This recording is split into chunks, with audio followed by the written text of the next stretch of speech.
Good morning, everyone. Today's video I would like to dedicate to Marcy Lambertson. Marcy has her own YouTube channel, and she did a video a couple weeks ago on how to use enamels to get kind of an ombre gradient on your bead. So I thought that I would play around with that idea. I made this wave bead with enamels that I tried to ombre and color mix on this bead. They're transparent enamels. And then I used those marble frit stringers I just made to make this really cool wave. So I want to show you guys this bead today. It's a beefy little honker. I put the wave on both sides. So let's play. Here we go. Okay, before we get started, let's talk about enamels for a little bit. These are Thompson enamels for a fret Moretti glass. And basically that means is that this enamel powder is compatible with the glass that we use to make our beads. So when you buy this, make sure you get the Thompson enamels for a fret Moretti glass. It's also known as Series 9000. Now you can order these in, they have two kits of 1 ounce jars, which is a lot of enamel. And you can order it as a kit for opaque enamels. This one's an opaque, and then this one is a transparent. So there's one kit for opaques and one kit for transparents. I've also seen some of the Lampwork suppliers. They sell little teeny tiny envelopes with a little teeny tiny bit of enamel in it, and so you may want to get the ones that have the little bags of enamel just so that you can try it out. And of course, then you can also order these in 2 ounce jars. That's like, they're really big. And you can buy those individually. Just the important thing to remember is a fret Moretti glass. Now, the second important thing to remember is that this is a powder. And you don't want to breathe this stuff in. It's a combination of powdered glass, minerals, silica, some really saturated pigments of some kind. I don't know the exact ingredients. The important thing is, remember, this is powder. You don't want to breathe it in. So you need to have your ventilation system turned on, a good ventilation. You also want to use a mask. And this is actually an N95 that we have heard so much about, and it is approved by NIOSH, the National Institute of Safety and Health. I always get these masks that are approved by NIOSH. There's a lot of knockoffs out there. I'm not sure that the knockoffs will really filter the particulate. So I use this mask. Now, if you can't get this mask, you can always go way overboard and get a respirator. I know these are really hard to come by right now, and I have an actual respirator on order. Also, I made sure my respirator is approved by OSHA and NIOSH, and it has all the proper US certifications. So I am in the process of making a little workshop tutorial on enamels where we'll go into things more in depth, but I do want to touch on it here just to keep everyone safe. And finally, the basics. Make sure you wash your hands when you're done, and no food or drink around. And just when you're working with this stuff, keep in mind it's all about dust control. I cover everything up with wet paper towels, because when you sift this stuff, it's like sifting flour when you're baking. You know, when you sift your flour, it gets all over everything. And so having stuff covered with wet paper towels just kind of helps control the dust, and it helps me with cleanup afterwards. All right, let's get started on this bead. I am going to use ivory for the base. Then I'm going to cover that base with my 3 different enamels. This is goldenrod opaque, and then I have spring green transparent, and then I'm going to try a little ombre work using the amethyst transparent. And so we'll see what kind of color we get when we layer those 3 together.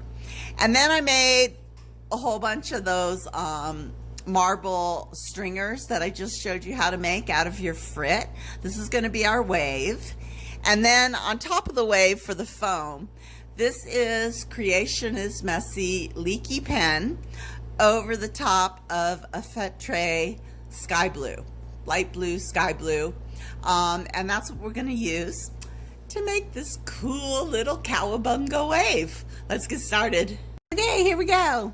I started out with this kind of oval square ivory bead. I used my oval lentil press, and it came out a little more square than oval, but that's okay, it'll work.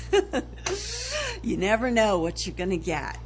All right, so the first thing I'm going to do is I'm going to dip my sifter. This is known as a sifter. It's a little baby one.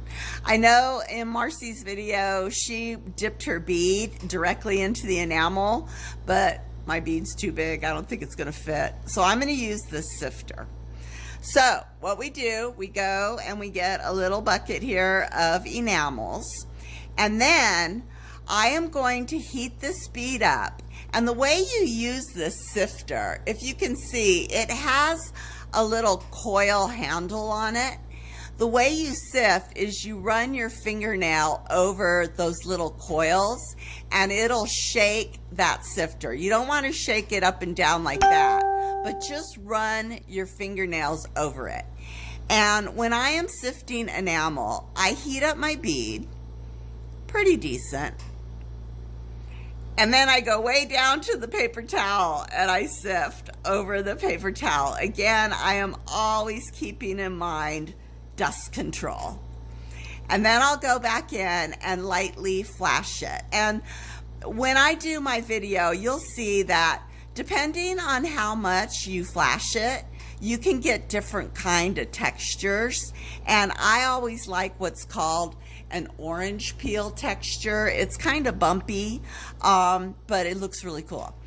The other thing is you don't want to overheat your enamels because you can actually burn them off. So I got one side there. I think this bead I'm only going to do one side, so that looks good. You also are probably wondering, well, why did you just do an opaque enamel? Why didn't you just use a yellow rod?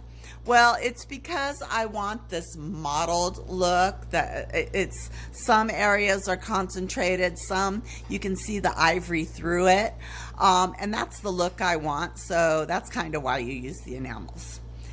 All right, I'm going to go in with my green transparent, and I'm only going to enamel like the top part of the bead with the green.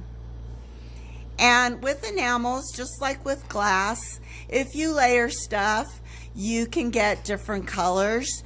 You may not necessarily see it until your bead is cooled off and annealed, but you can layer colors. And I wanted to experiment with green on yellow and see if I could get that ombre effect. And the last color I'm going to use is this amethyst. And the amethyst I'm going to put on the very, very tippy top. The look I was going for was a sunset. And I don't know if I got it or not, but we'll see. We'll see when the bead is done. Okay, that's it with the enamels. This stuff, less is more with this stuff. So, you know, you don't want to get in there and really have a ton of powder on your bead. Just a little bit of coating. And you can see there's a little bit of the purple coming through. We'll see what it looks like when it's annealed.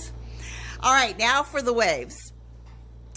Now this idea came to me because last summer I was playing around with acrylic pour painting, and the acrylic painters, they like to do these waves that look really, really cool. And so I was trying to simulate that. I have my marbled stringer, my marble frit stringer, and I'm just going to start and make a little C right along here. Come on, stringer, heat up. There we go. There's the wave. And I always work from the inside of the wave out. And so let's go ahead and put another little part and just kind of follow it, outline it. I'm going to put down like a couple layers of these stringers because I want it to really stick out. And so that's why I made a ton of these stringers. But I usually do like both sides of the bead, only today I'm not going to do that. Okay, so there is the first layer. I hope you can see it. Let me see. There we go. Just like that. And let's go ahead and put some waves on the top of the other waves and just really beef this guy up, because this is gnarly surfing waves. And I am just going and putting that stringer on top of the first ones. Ooh, I think I need to press some stuff down here. Just press it down so that it's even with the other side. And if you want, you can cut in some waves here. Let me grab another one. I obviously made a ton of this stuff. Ooh, that one's got a yucky on it, so I'm going to dip it in my water. Cut it off, and then go back in here. I like this ribbon. This is the first time I used like the ribbon cane for this, and you can really see all that marble. And I'm just coming around, beefing it up. Maybe come around here a bit. That curly Q on that wave. That looks good. All right. Let me make sure that everything is pretty much pressed down. I think we're good. I don't think anything's gonna pop off. All right, so now I have just this light blue with the leaky pen on it. I wanna put some foam. And the first time I did foam, I put it on my wave. It was like greenish, a green foam. And it looked like broccoli, and I hated it. So I moved back to the blues to put the foam in. And go ahead and put it down around the sides of that wave that are sticking out.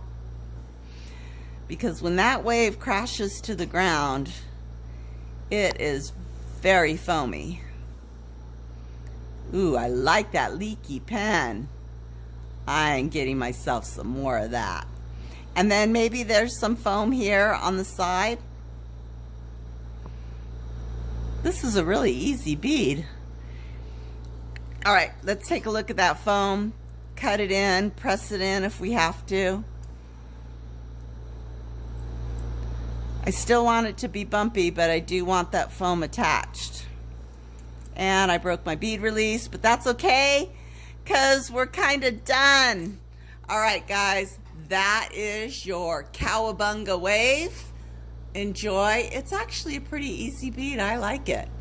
Have a great day, everyone. I'll be back probably on Monday. Take care. Bye.